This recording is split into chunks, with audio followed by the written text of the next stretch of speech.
Dobrý den, milí diváci, vítám vás u Bosch Talku s Milanem Šlachtou, reprezentantem skupiny společností Bosch na Slovensku. Mluvit budeme o aktuálních tématech, ale také o tom, jak se společnosti vedlo v loňském roce. Vítám vás, dobrý den. Dobrý den. Před nějakou dobou byla zrušena většina pandemických opatření. Zdá se, že pandemie koronaviru je na ústupu. Jak ale pandemie ovlivnila hospodaření společnosti Bosch v loňském roce? Pandemie koronaviru a s ní spojené výpadky v dodávkách zboží, materiálů a čipů, kterým čelil v loňském roce celý trh, ovlivnily všechny naše oblasti podnikání. I přes komplikace na trhu se nám ale podařilo zakončit rok s nárůstem obratu o 3,3%. Jaká jsou tedy konkrétní čísla, co se obratu týče? Společnost Bosch dosáhla na trzích na Slovensku ve finančním roce 2021 celkového obratu ve výši 454 milionů eur. Dá se říct, že byl rok 2021 náročnější než rok 2020?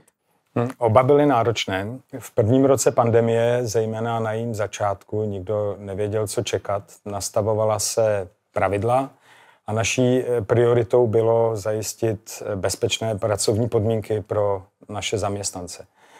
Loni jsme měli jistou představu o možných scénářích, jasně daná preventivní opatření, i když i ta se samozřejmě různě pozměňovala.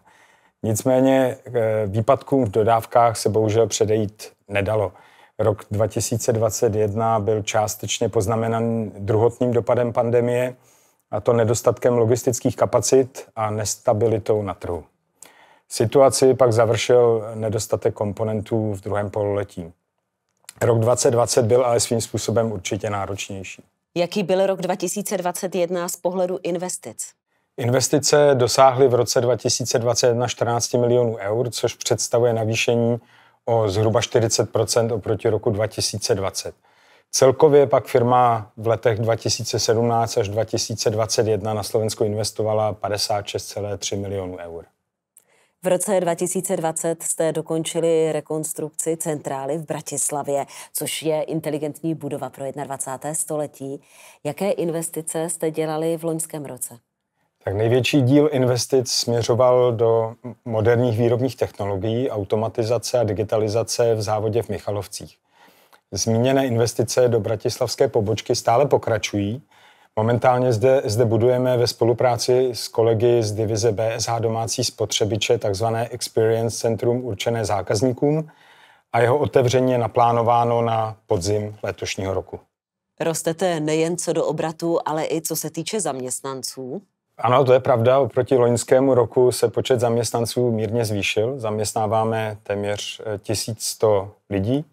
Z toho pracuje zhruba 170 ve vývoji. V roce 2022 plánujeme další nárůst, hlavně ve výrobním závodě v Bernolákovu, ale máme i několik nových pozic v odděleních vývoje v Michalovcích. Čemu se věnují vaše vývojářské týmy? Ty se věnují vývoji průmyslových výrobků z oblasti elektroniky, jemné mechaniky a příbuzné techniky, zejména v oblasti techniky pohonu pro domácí spotřebiče, což je klíčový produkt našeho závodu v Michalovcích. Ráda bych se ještě vrátila k oblastem podnikání, ve kterých působíte. Já vím, že vaše portfolio je poměrně široké. Která z těch oblastí je největší? Tak podnikáme ve 4 obchodních oblastech. Mobility Solutions, průmyslová technika, spotřební zboží a 4. je energetika a technika budov. A obratově největší z nich je oblast Mobility Solutions, která se zabývá komponenty a systémy pro automobilovou techniku, které dodává automobilovým výrobcům a také distribuuje jako náhradní díly pro servisy vozidel a koncové zákazníky. Nejvíce zaměstnanců na Slovensku ale pracuje ve výrobním závodě divize domácích spotřebičů v Michalovcích a poté v závodě divize automobilové techniky v Bernolákově. Se kterým produktem se setkáváme v závodě v Bernolákově? Zde máme jediný závod společnosti Bosch na repasování alternátorů na světě. V loňském roce se díky repasu v Bernolákově navrátilo na trh více než 200 000 alternátorů. A kromě toho společnost provádí diagnostiku záruk starterů a alternátorů pro zákazníky na celém světě. Kromě repasování je Bosch také velkým dodavatelem nových náhradních dílů. Jak se dařilo této oblasti? To zajišťuje obchodní divize Automotive Aftermarket, která má na starosti právě distribuci náhradních dílů Bosch pro servisy vozidel a koncové zákazníky na Slovensku. A spolu s tím zastřešuje i síť nezávislých autoservisů Bosch Car Service, kterých je na Slovensku dnes již 44. Tato servisní síť je v oblasti nezávislých autoservisů to vůbec největší na světě a v loňském roce oslavila významné výročí. Bylo to 100 let od svého založení. Na velké oslavy, bohužel ale kvůli covidu nebyly podmínky, tak celá divize oslavila toto výročí hlavně skvělým obchodním výsledkem. A to se podařilo i díky velmi dobrému internímu systému online sledování stavu skladových zásob a následně dobře organizovaných relokací zboží po celém světě. Takže zákazníci se na nás mohli spolehnout i v době, kdy na trhu již některé díly chyběly. Nejen tato divize si vedla dobře, pojďme se podívat na oblast průmyslové techniky. Ano, oblast průmyslové techniky zastoupená divizí Bosch Rexroth zakončila rok rekordním nárůstem obratu a objemu objednávek.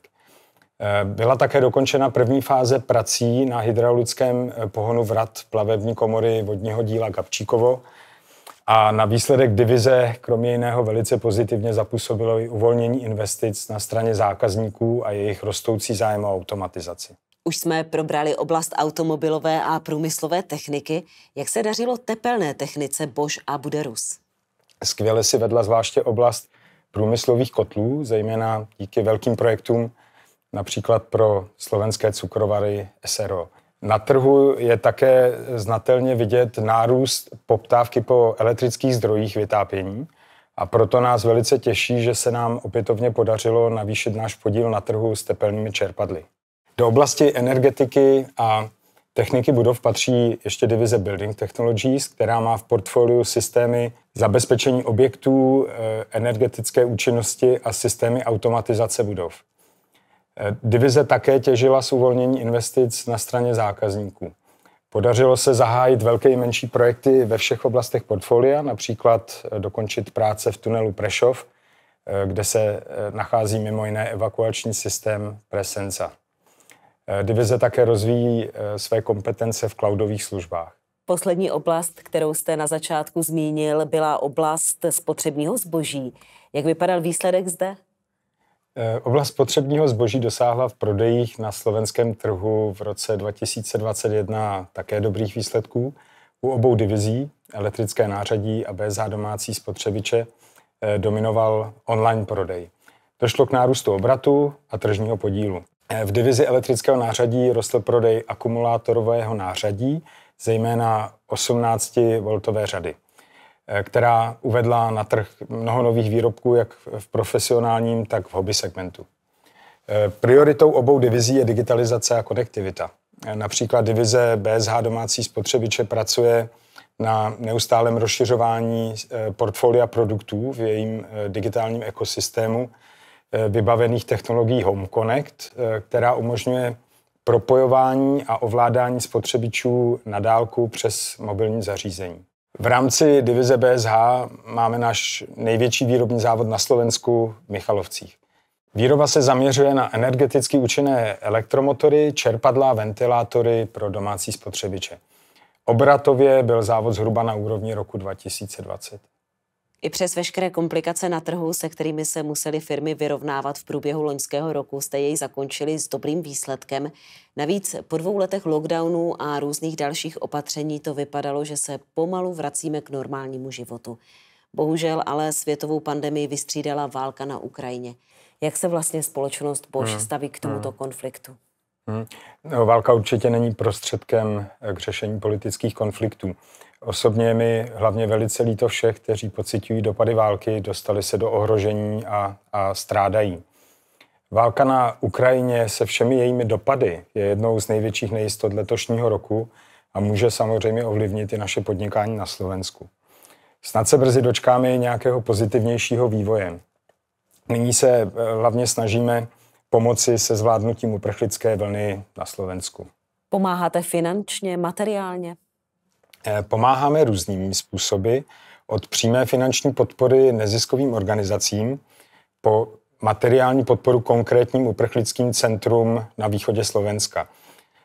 Zajistili jsme také ubytování pro několik rodin našich ukrajinských kolegů, což bylo naší prioritou. I mezi našimi zaměstnanci se vzedmula velká vlna solidarity a jednotliví kolegové pomáhají, kde to jde, jako soukromé osoby. Všem bych rád poděkoval za tuto podporu. Chcete ještě na závěr něco dodat? I tento rok bude náročný, ale věřím, že ho zvládneme stejně dobře jako ten minulý. Za výborné výsledky minulého roku bych rád touto cestou v prvé řadě poděkoval všem našim zaměstnancům. Bez jejich nasazení, kompetencí a kreativity by to nebylo možné. A také všem našim partnerům a zákazníkům děkuji za podporu spolupráci v minulém roce a věřím, že bude úspěšně pokračovat i v tomto. Pane Šlachto, moc vám děkuji za rozhovor. Nashledanou. Nashledanou, děkuji.